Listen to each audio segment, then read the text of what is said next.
ಸೂರ್ಯಚಂದ್ರರೇ ನಿನ್ನ ಕಂಗಳು, ಗಿರಿ ಶೃಂಗವೇ ನಿನ್ನ ಅಂಗವೋ.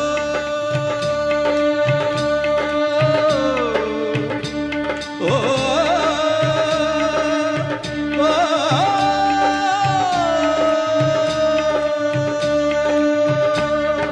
ದಿಕ್ಪಾಲಕರೇ ನಿನ್ನ ಕಾಲ್ಗಳು, ಮಿಂಚು ಸಿಡಿಲು ನಿನ್ನ ವೇಗವು.